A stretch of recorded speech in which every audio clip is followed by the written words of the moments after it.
Hello everybody, my name is Ron Howard. I'm an early childhood special education teacher with the Early Intervention Program in Fort Washakie, Wyoming. We are a tribal program with the Eastern Shoshone tribe, but I'm not Eastern Shoshone, I'm Northern Arapaho. The reason I put this presentation together, and I guess I should say what we're doing here, it's classroom management and circle time. The reason I put it together is because we have a Head Start program on the reservation that never quite recovered after COVID. After the lockdown, a lot of teachers never came back, a lot of students didn't come back, and so right now they're kind of having a hard time keeping their head above water, but they have a new director now who I'm pretty sure will turn that place into what it needs to be, hopefully better than it was before. Anyway, so they have teachers there that aren't as well trained as they should be through no fault of their own. They're shorthanded, and anybody available was stuck in a classroom, and so there was really no training going on. So I put this together to help them out. And I also presented this at the Native American Education Conference at Central Wyoming College a couple weeks ago. They were supposed to record it, and I was going to send it out to people, but the recording itself didn't turn out very well. So, and I recorded it this morning on Zoom, but I was unable to get it, make a link for it.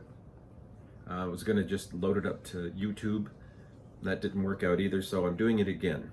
So I guess this morning was a good rehearsal. All right, so classroom management and circle time.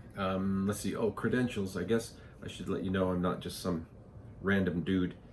I have a Bachelor of Science degree in elementary ed, K through 6. I have a highly qualified endorsement on my state licensure in early childhood, birth to age 8, and I'm currently working on an early childhood special education endorsement, age 3 to 5. I don't have that yet. Hopefully within the next semester or two I will have that, and hopefully I don't ever have to go to school again.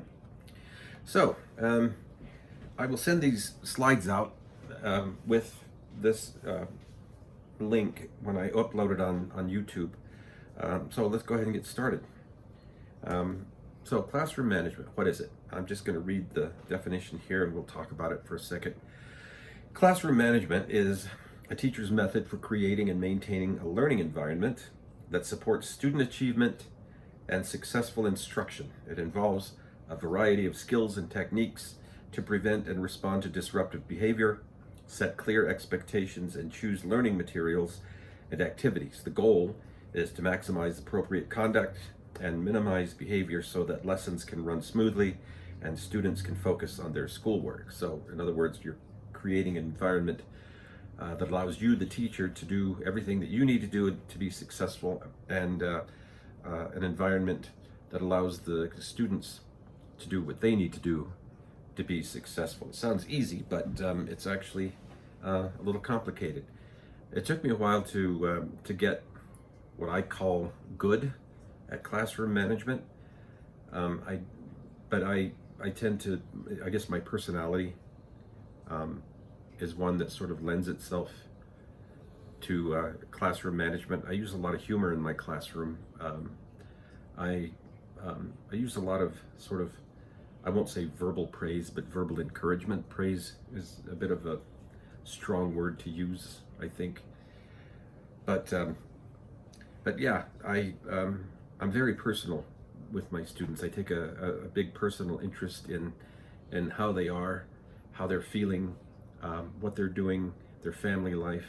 I like to engage with them on a personal level a lot, which I think goes a long way in making a kid feel welcome and wanted in his classroom. So classroom management, this definition that I just gave you, comes from something called Maslow's hierarchy of needs. Now, if you've taken first year psychology, I'm sure you're familiar with Maslow's hierarchy of needs. If you're not, I'll explain it to you briefly. The hierarchy of needs is illustrated usually in a triangle. At the bottom are physiological needs, which is air, water, nourishment, clothing, shelter. Those are all the basic things that a human needs in order to survive. All the stuff above that, you can't have any of that without having whatever's underneath it. So physiological needs is the base of this triangle. The next tier up is safety and security. After you've got all of your basic human needs met, we need to feel safe. Dropping kids off at school, coming into your classroom, being out in an enclosed playground with supervision is a way to keep kids safe. They feel safe and secure, and so with those two, they can move on and they can have love and belonging. That's something that, again, I treat all of my students with a lot of dignity and respect.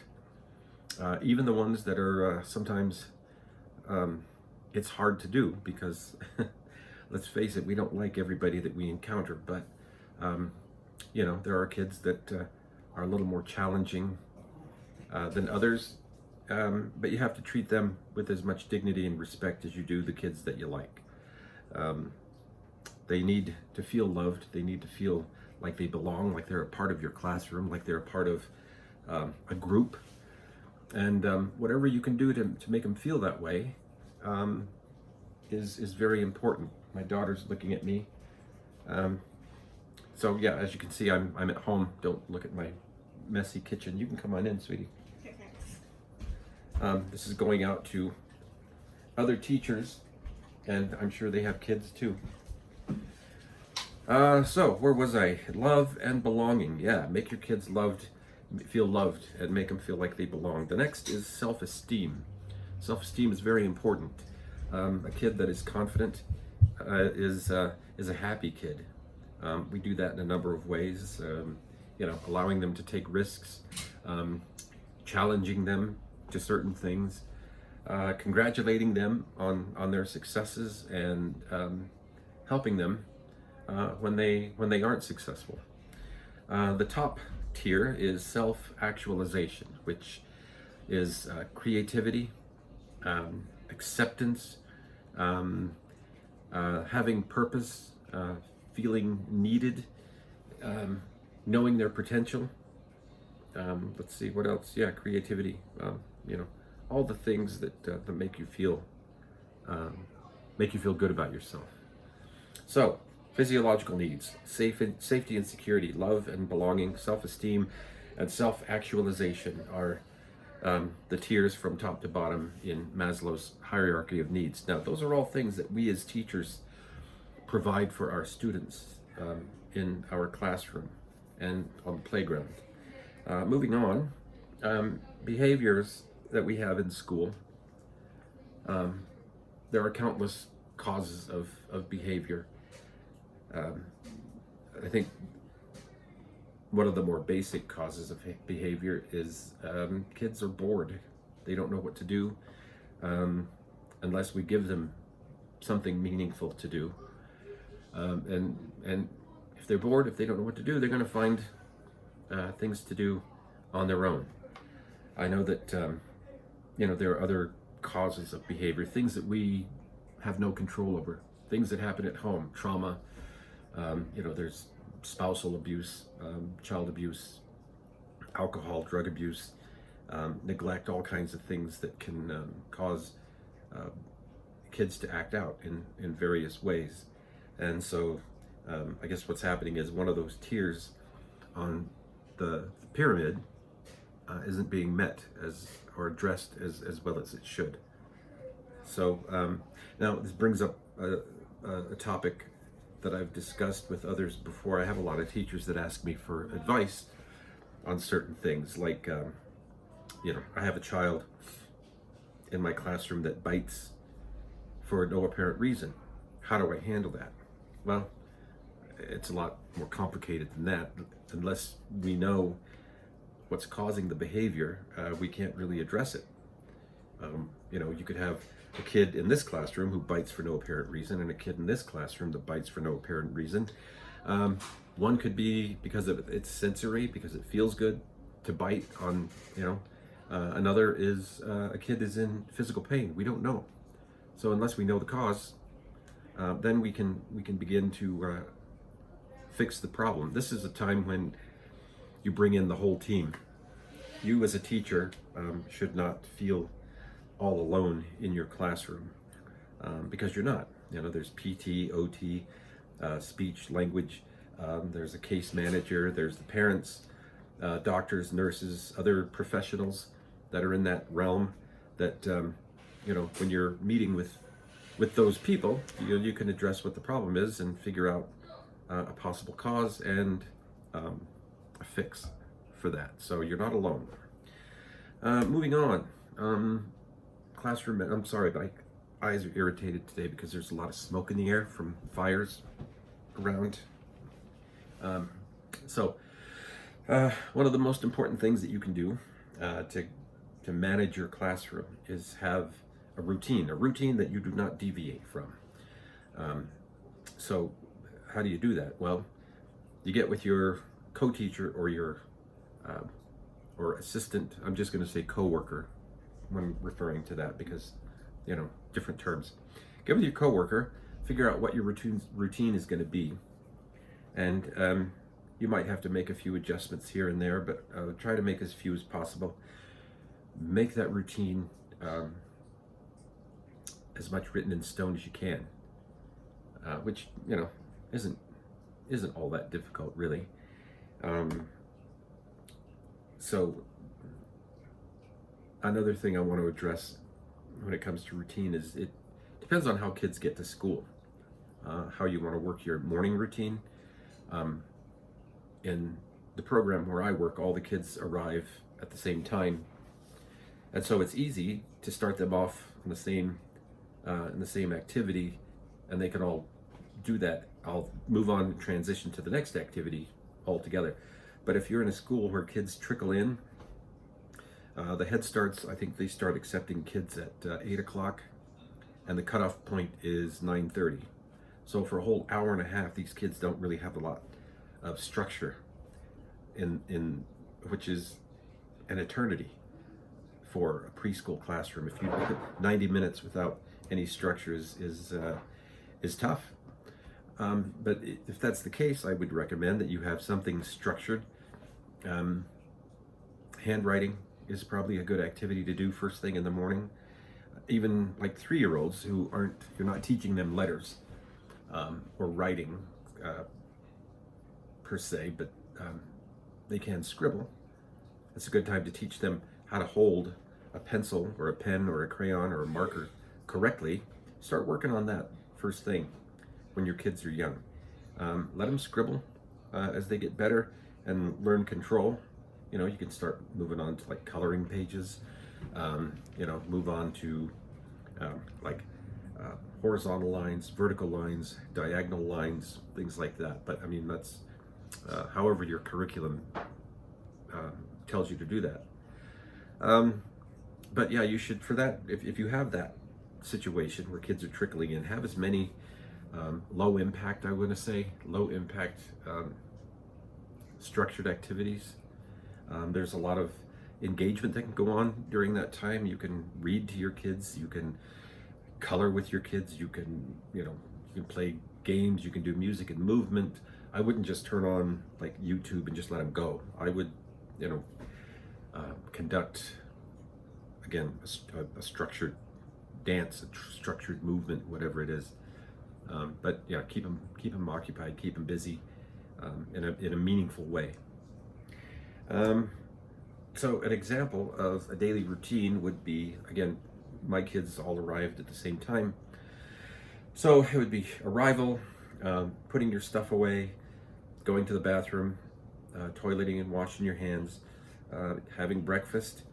Some kids eat faster than others, so in the meantime, if one finishes before everybody else is finished, I had like a tub of manipulative things in their blocks, counting bears, Play-Doh, whatever.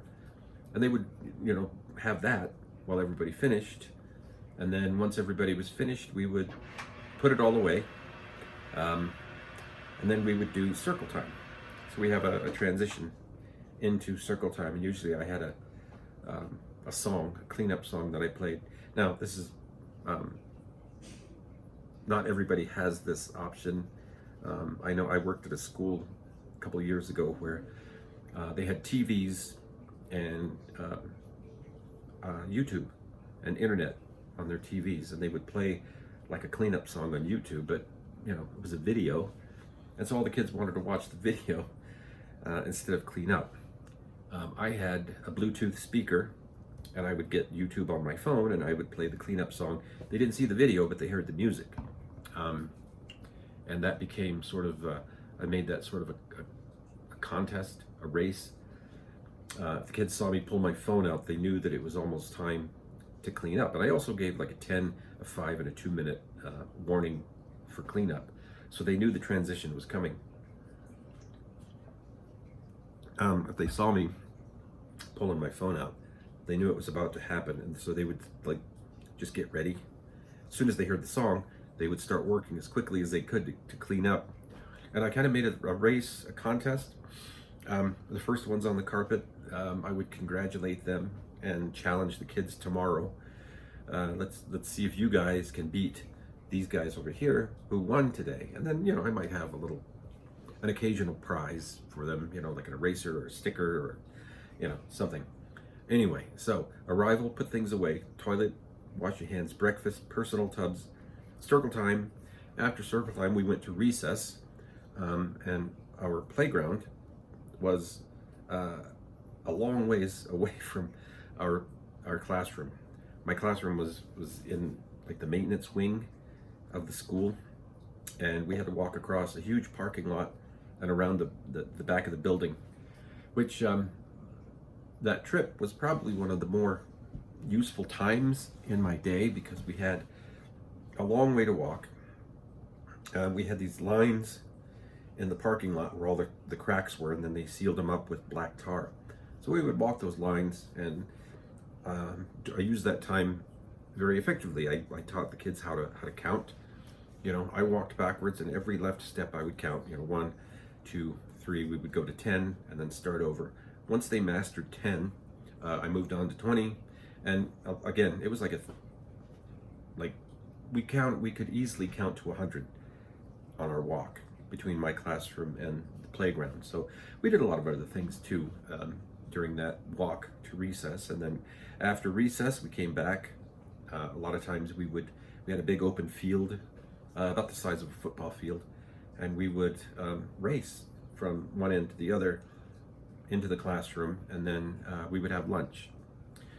And then after lunch, we would have like a quick movement activity, maybe go to the carpet, to the circle area, do a song of some kind, and then I would introduce our activity for small group, break up the class into 3 groups.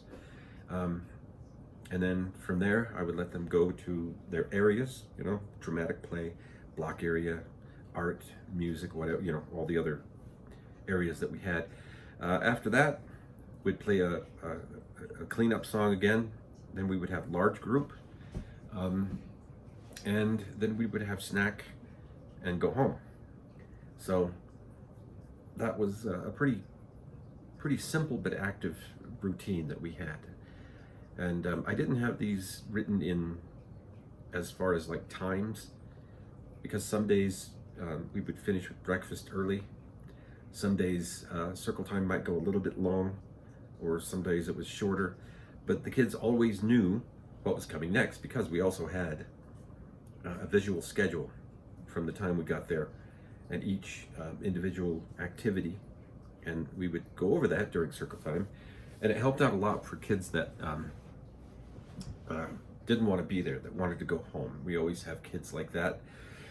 But if they can see, the progression of the day, and as it's getting closer and closer to the end of the day, they know they're going to go home, and after a while they come to accept coming to school, especially if you're able to make the day enjoyable for your class. I've said this before, and I think preschool teachers, our job is the most important in a kid's educational career, because it's our job to get the kids, to instill in them a love of learning. Unfortunately, teachers further on down the road a lot of times kind of ruin that for kids, and that breaks my heart. But our job is to get them on the right track, and hopefully teachers will keep them on that track until they graduate. Okay, so that's my soapbox right there. Classroom rules. Keep them simple. I only had 4 rules in my classroom. Ears listening, eyes watching, mouths quiet, and hands to yourself. And I had pictures of photographs of, eyes watching, a kid, ears listening, another one was kid zipping his mouth, and then another one with his arms folded to himself. We talked about those every single day. And then not only did, you can't just tell kids what the rules are and expect them to do them. You have to teach those rules. An example would be you and your coworker can say, okay, this is what ears listening looks like. Your coworker, or you or your coworker, can say something like cat, bat, sat, fat, and then the other can repeat it: cat, sat, bat, fat. Okay, and then you tell your kids, okay, that's what listening looks like. Okay, so and so said something, and then I repeated it. Okay, that means I listened. And for eyes watching, you can have, you or your coworker can do something like stand up, clap your hands, turn around, and then sit. And then you could repeat that. Okay, that's what eyes watching means. I saw what he or she did, and then I was able to do it because I saw them and I remembered. That's what eyes watching is. And then mouth quiet. Your coworker, you or your coworker could, read a passage from a book, and the kids all know that's what mouths quiet, what that means. We'll get into reading books a little later, but depending on how well you read to kids, they're probably going to pay attention to you anyway if you make the story something that they can really get into. Hands to yourself, the same thing. Find a demonstration where you or your coworker can just keep your hands to yourselves during an activity. The kids can see what that looks like, and then talk about that often throughout the day. If you see a kid that's following the rules, then congratulate him. Say, hey, Jimmy, I see that you went through the whole circle time with your hands to yourself. Thank you very much for doing that. Did you guys see that he was, that's great. For a kid that doesn't handle those compliments very well, do it off to the side. Hey, I saw that you were listening to the story. I really appreciate that. Other kids were seeing you do that, and so then they were doing it too. So keep it up. I appreciate it. Moving on. Another thing about classroom management is knowing when to act. Choosing your battles, I guess, is a better way to put that. When I was a kid, one of the things that I absolutely hated was seeing these frumpy teachers stomping around the playground, barking orders at kids. This was back in the 70s, so teachers were always wearing like polyester. Everything they owned was polyester, and they had these big frumpy sun hats and those oversized sunglasses over their other glasses. And anyway, I don't like to bark orders at kids on the playground, and it irritates the hell out of me when I see other teachers do it. Don't do that. If in today's playground equipment is manufactured with safety in mind. Most early childhood playgrounds are made of structures that are plastic. The surfaces are soft, instead of gravel or asphalt when I was a little kid. And so it's kind of hard for a kid to get hurt. They still can, and if there is a way, some of those kids are gonna find a way to do it. But it's okay to let kids climb up the slide. It's okay for them to swing on their bellies. It's okay for them to go down the slide on their bellies. In fact, today's playground equipment, most of it's made of plastic. If they're going down on their bellies, that's actually more surface area on the plastic, which means more friction, which means they're going to go slower than if they went down on their bottoms. Swinging on your bellies, again, most swing sets don't go up more than, 6 or 8 feet. The seats on the swings are like the U-shaped, flexible, and they're pretty low to the ground. Little kids really can't go all that high, and if they did and fall off, they might get a bump or a bruise. They might scrape their elbow or something, but again, it's probably not going to be very serious. Now, I would also say that allowing kids to do that is one thing, but you have to sort of let them do it within reason. If there's like 3 or 4 kids trying to climb up the slide at the same time, that's when I said, no, just one at a time. You guys can do that, just be safe, one at a time. More than one kid sliding down the slide, I don't know. It just depends. Use your judgment. But, allow them to take risks. Allow them to physically challenge each other. Climbing up the slide is good for the core strength. At any given point, if you watch a kid climbing up a slide or any kind of structure, usually it's a 3-point contact at all times. 2 feet and a hand, or 2 hands and a foot as they're climbing. So that's pretty safe. Monkey bars that go across, kids going across, those are usually pretty low. So, let kids take a risk. Let's see. Let's move on. Okay, guns in school. That's a big, hot topic item. After Columbine, there was the zero tolerance policies that all schools adopted, that kids that fashion guns out of Legos, or I read the news where there's a kid that had a graham cracker, and he bit it into the shape of a gun. They kicked him out of school for that, which was ridiculous.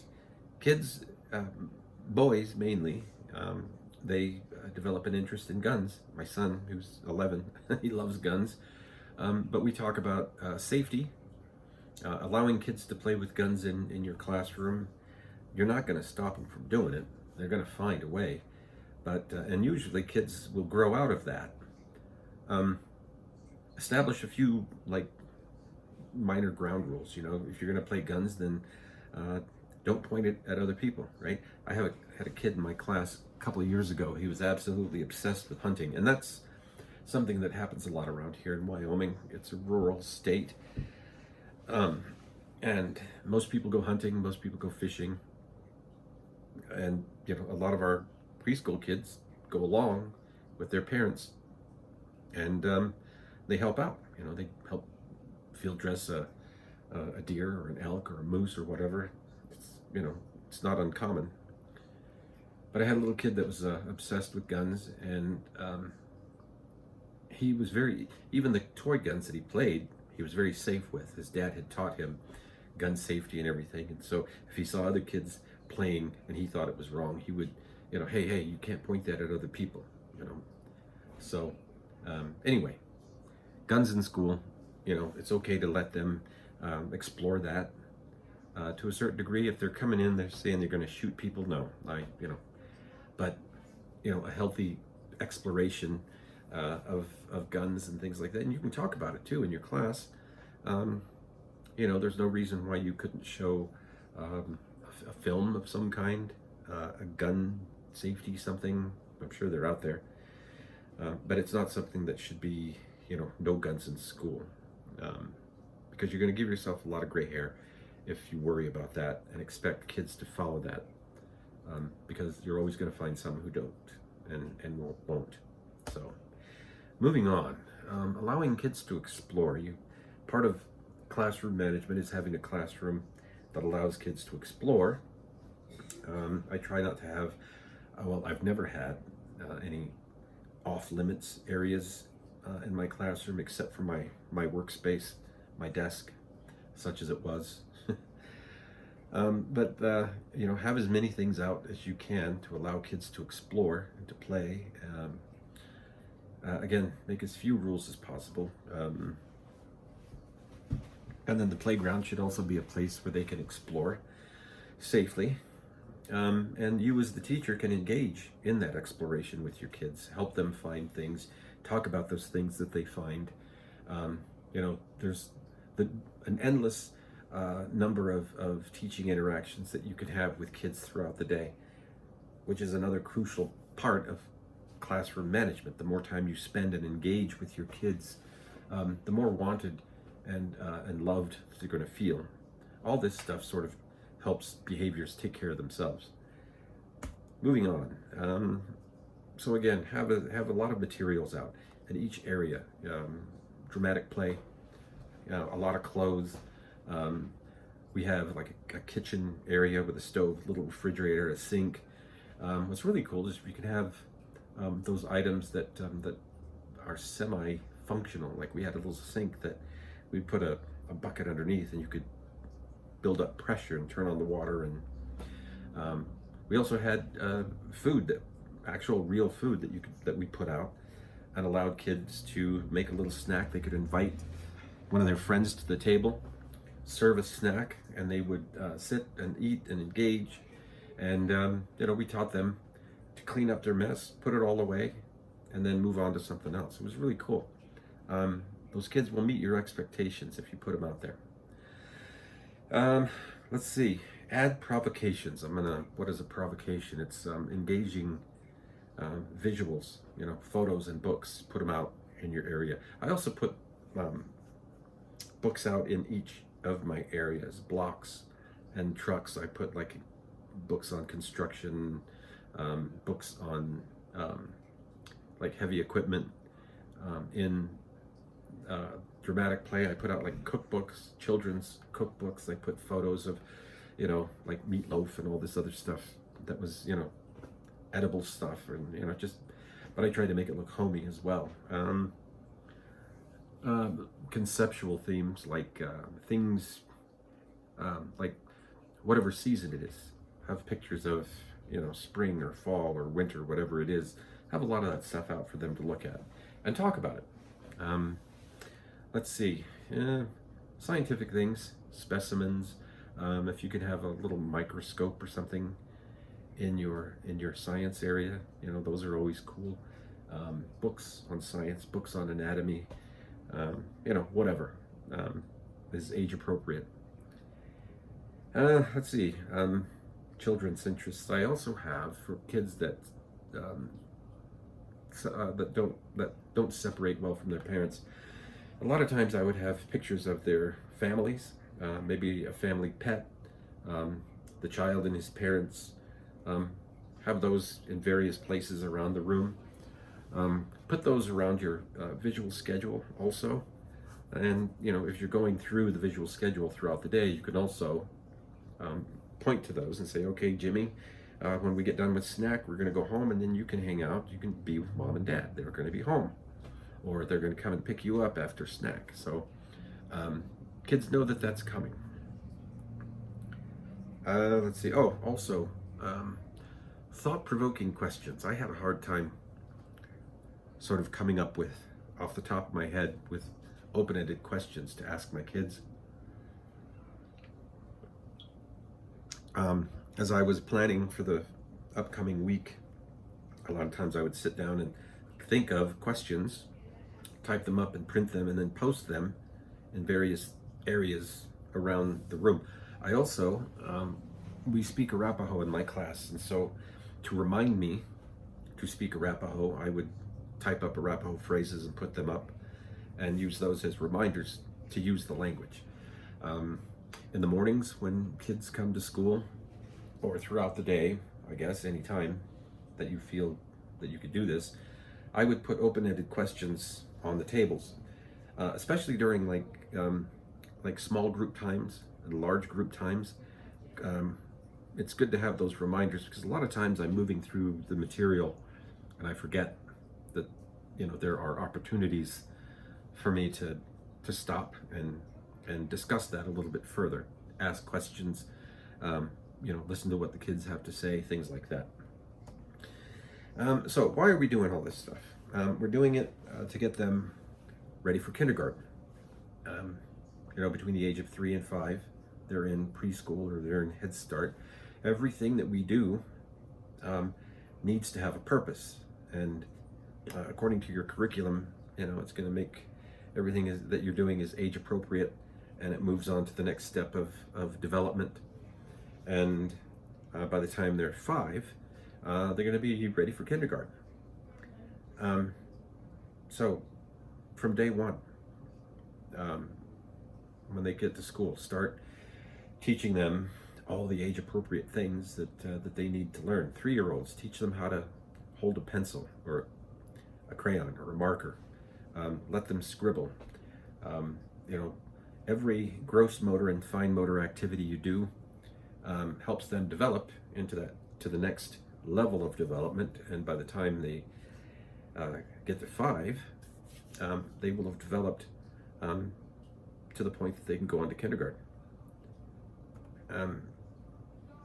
So age appropriate, again, your curriculum, whatever one you're using, whatever, you know, the creative curriculum, treasures, zoophonics, handwriting without tears. I mean, there's a ton of curricula out there, and whichever one that you're doing is most likely has the kids doing things that are age appropriate.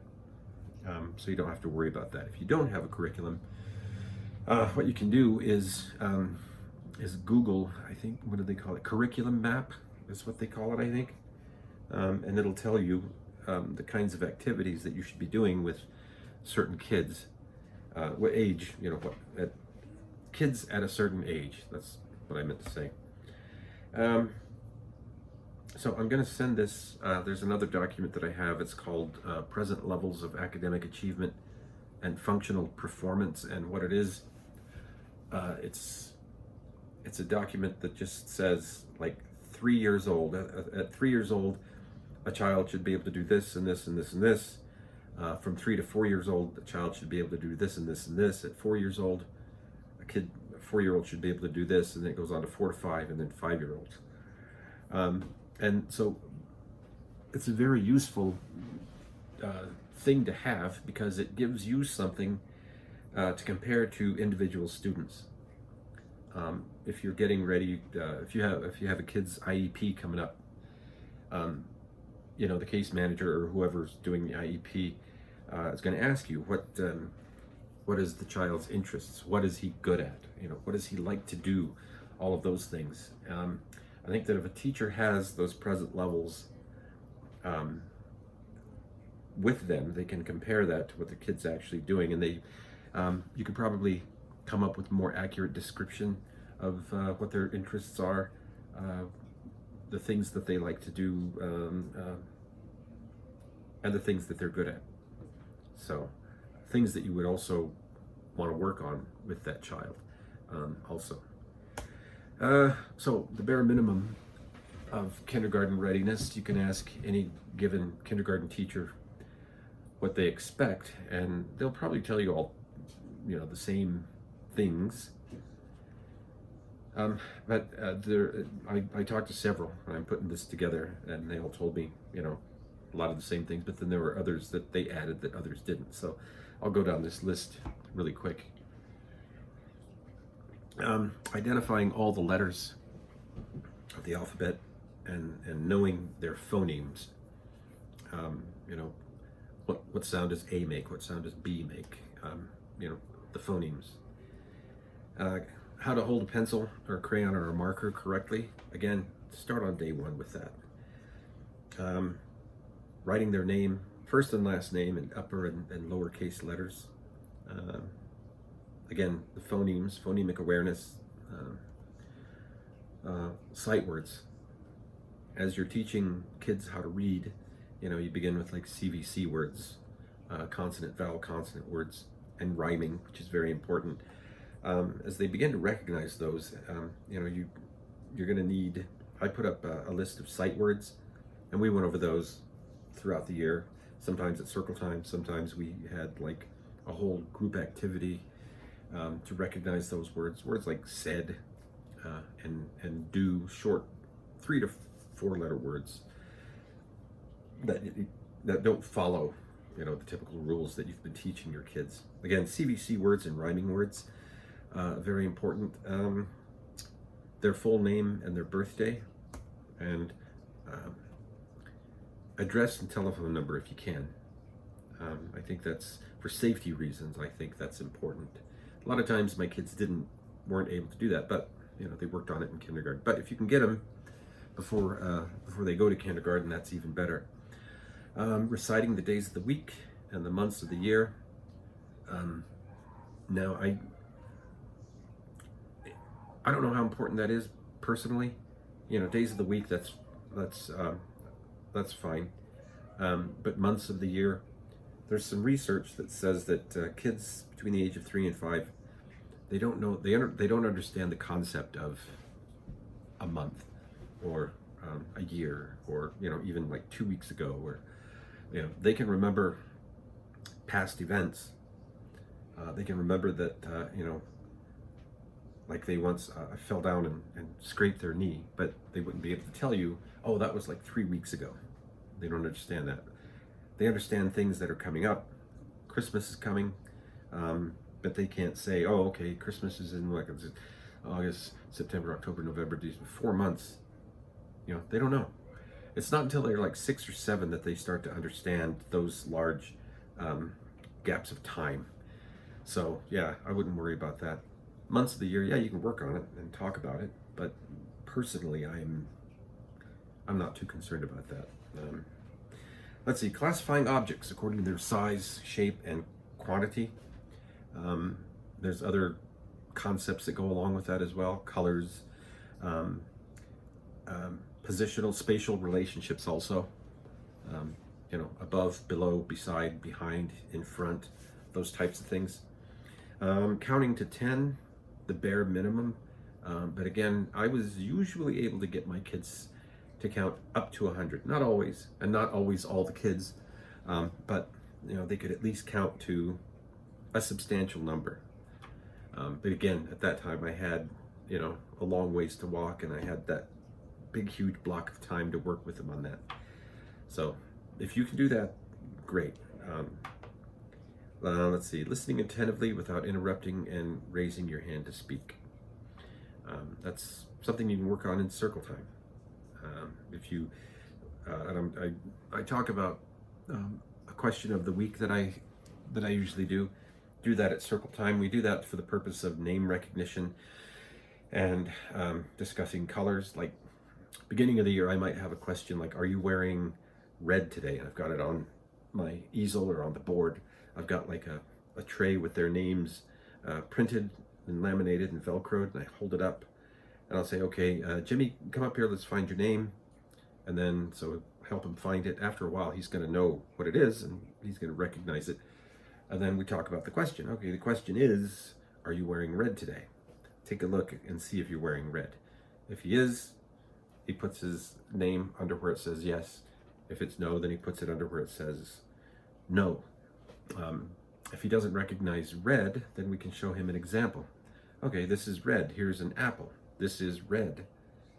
Do you have anything on your clothes, with your shirt, pant, whatever, that looks like this?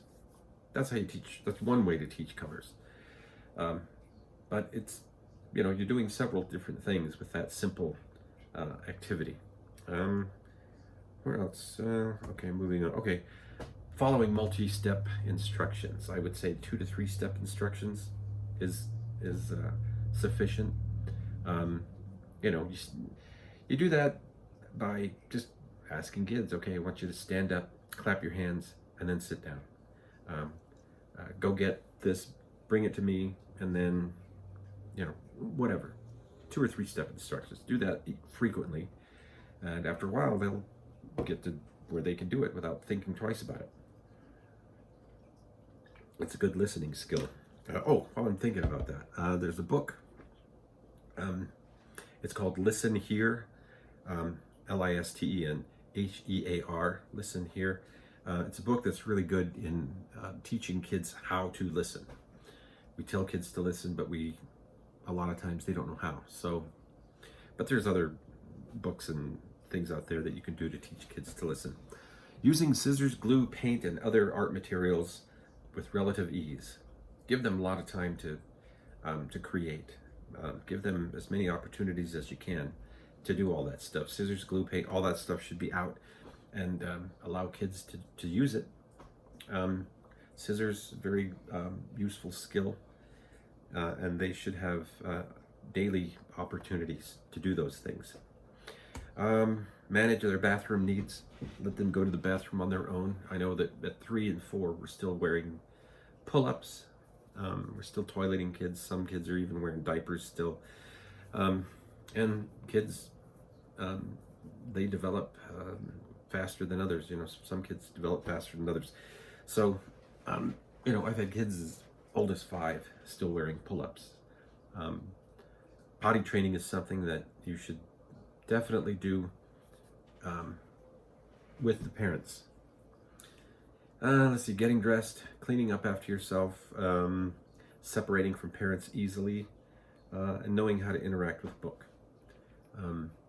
Do a lot of stuff with books every single day. Now, let's talk about circle time for a minute. Circle time is a time for socialization. It's a time to learn how to listen. It's a time to learn personal space. It's a time for academics. And it's a time to address all the domains: social, emotional, math, literacy, science, cognition, gross motor, fine motor, and adaptive, which is self-help and self-regulation. How do we do that? Well, first of all, circle time shouldn't be that long. It's really difficult to watch a teacher have circle time for like 45 minutes. And most of that time is spent saying, come back here, come back and sit down. You need to listen. Keep your hands to yourself. Stop kicking. Stop picking your nose, whatever. If you keep it short, and if you are really good at engaging with those kids, then it should only be 10 minutes, 15 at the very most. And you shouldn't be correcting kids or bringing kids back if you get good at engaging with kids. Using humor, again, congratulating them on their success. There's all kinds of things that you can do. I like to say things like, "Oh, hey, today we're going to be talking about horses," and Marnie was telling me the other day that she likes horses. So I'm really glad you're here, Marnie. So because I want you to see these, then we can talk about it later if you want. How does that make Marnie feel? Well, Mr. Ron was remembered what I said the other day. That makes me feel very important. So do things like that a lot with all of your kids. Let's see. Circle time activities should be like a still or sitting activity, and then a movement activity. Sitting or still, and then a movement activity. Alternate back and forth. Let's see, sitting, it's a good time to take attendance. A sitting activity would be the question of the day. Okay, they're all sitting, and then you call somebody up. That's a movement. And then as speaking on that, as the year progresses, kids are gonna get a little tired of yes or no questions. So your question of the day can start becoming more open-ended. Do you have a dog? If so, tell us about your dog. So Marnie comes up, finds her name. She could put it up there. She has a dog, yes. Okay, well, what's your dog's name? And then Marnie can speak to the class and tell the class, about her dog. Kids are listening to Marnie. Marnie has all the attention for a few minutes, and then you have a kid who's moving around back there. David, I want to call you up here so you can talk about your dog, but I can't if you go, if you're still crawling around. So come and join us, and then if you can sit there quietly and listen, then I'm going to call you up, okay? Something like that. It's sincere. It's not getting on the kid and saying, you need to come back here and sit down. You're being nice about it.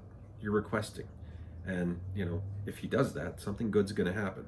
If he doesn't, I'll just say, I would say something like, David, I'm sorry. I wanted to call you up today, but I couldn't because, you were back there rolling around on the floor. See if hopefully tomorrow you can do better. And, you can tell us about something else tomorrow. Keep encouraging them, because sooner or later, they're going to start buying into that. And, you'll have a class that's all attentive and more confident, has higher self-esteem because they're addressing the class and they're telling about something that they like. Let's see, calendar and weather are two things that those are, from what I've seen, those are the two activities that I see the most behaviors from. Again, kids don't understand a whole month at a time. Calendar is a good time to teach counting, I guess. And if you can get them to sit through that, that's fine. I just stopped doing calendar personally. I just found other ways of teaching counting and cardinality, rote counting and meaningful counting. Weather, I stopped doing weather because for me it was pointless. We talked about weather when we went outside, but a lot of teachers will say, well, you have to have science in your circle time. Well, there's more to science than meteorology. There's all kinds of cool scientific stuff you can talk about. When you're reading to kids during circle time, or if you're singing, talk about certain things within the story or the song or whatever that you can glean some scientific discussion with. I don't know, clouds, rain, bacteria, physiology, anatomy, things like that. Let's see. Days of the week. I was able to teach days of the week to my kids pretty easily. One of our circle time activities was a song, and I didn't sing it every single day, but it was a book called Today is Monday by Eric Carle. And it's also a song. Today is Monday. Today is Monday. Monday, green beans, all you hungry children, come and eat it up. And then Tuesday. And that's a fun song. I didn't do it every day, but they did learn their days of the week from that book. Colors, shapes. Come up with creative ways to teach those things in circle time if you're going to talk about those things in circle time. Holding up a flashcard and saying, what color is this? What color is this? What color is this? It's boring. Okay, don't do that. Come up with different ways. If you're reading a story during circle time, you can say, okay, we're going to talk about red today. As I read this book, if I turn the page and you see something red, you can raise your hand, or you can point to it and say, hey, that's red. Okay, if you don't know what red is, find something that is red and show them. Okay, in this story, we're going to look for this color. And then I suppose that would be a good time to hold up a flashcard. But don't say, what color is this? Okay, you can hold the flashcard and say, okay, this is red. This is the color we're going to look at. We're looking for as I read the book. Okay, it's a creative way to do it. There's countless other ways. So, sit down with your coworker and come up with interesting ways to teach colors and shapes. Okay, enough about that. The colors and the shapes and everything, I guess there's not enough. Colors and the shapes and all that stuff, those concepts. Talk about them throughout the day.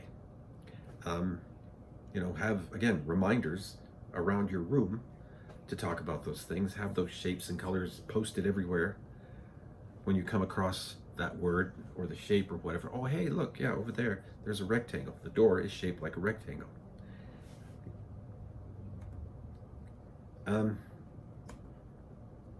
let's see. Oh, here's another thing that I did during circle time. You know, we did a lot of music and movement. We would teach, for instance, Wheels on the Bus. Wheels on the Bus is a good song. The wheels on the bus go round and round, round and round, round and round. Once the kids learn that whole song, if you've got kids that are crawling around or doing whatever, start personalizing that song. Marty on the bus goes round and round, round and round, round and round. And then you can say, you know, David, I want to include you in on the song, but I can't because you're back there messing around. If you come and join us, then I want to put you in the song. If you want to be in the song, then come join us. David's a bad kid, isn't he? And Marnie's a good kid. No, there are no such thing as good kids and bad kids. They're all good kids. We just have to teach them. So yeah, personalize those songs. There was another song that I used to sing. What was it? Ducks in the dishes. Ducks in the dishes, quack, quack, quack. Ducks in the dishes, quack, quack, quack. And I would say, you know, Marty in the dishes, quack, quack, quack. So she got to be the duck. You know, you see what I'm doing, okay? You understand what I'm doing. Okay, and then when you're doing movement and music, movement activities, gross motor activities, one of the things that I did was I take those little rubber counting bugs, tie a piece of string to it, and hook it to their belt loop. And then I made I took rolls of wrapping paper, you know, the rolls, the like paper towel rolls, but longer. And I would use those fly swatters. The kids would run around dragging those bugs, and the other kids would run around chasing them and swat the flies. And then I would switch.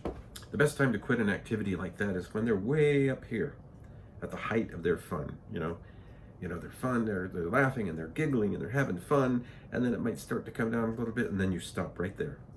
Okay, you do that because if you let them do that until they're bored, and then you say, "Hey, we're gonna play swat the fly today," they're like, "Oh man, that sucks." You know, it was boring the last time we did that. But keep it at that you stop at that height level, and then they'll think, "Oh yeah, I remember that. That was fun. Yeah, let's do that." So yeah, stop at a good time. Don't stop when they get bored with it. I guess I want to finish this up with when you're addressing kids in classroom management and all that stuff, is to develop your own style of speaking to the kids. Be engaging, be bigger than yourself, use gestures and use expressions, and compliment the kids, encourage the kids. You know, doing all of that, I think, is probably one of the better things that you can do for classroom management. Try not to be grumpy. Whatever problems you're having, leave them outside. Your main focus is those kids right now, right here, all day long, and that's it. That's your job. Another thing is get along with coworkers, get along with your staff. Every single place I've worked, there's always somebody who likes stirring the pot. Don't be that person, okay? Be the person that's going to help out your coworker, okay? I see you're having trouble, looks like you're not feeling so good today, so why don't you go take a break and I'll take over for a little bit. Be the solution, not the problem. All right, well, I'm gonna stop there. I think I am just under an hour. So I wanna thank you for listening. I hope you got something out of this. When I send this out, you'll have my email address. And I'm gonna send out the slides, and I'm also gonna send out that PLAF, the present levels thing too. So keep in contact, contact me if you need anything, if you have any questions, and thanks again.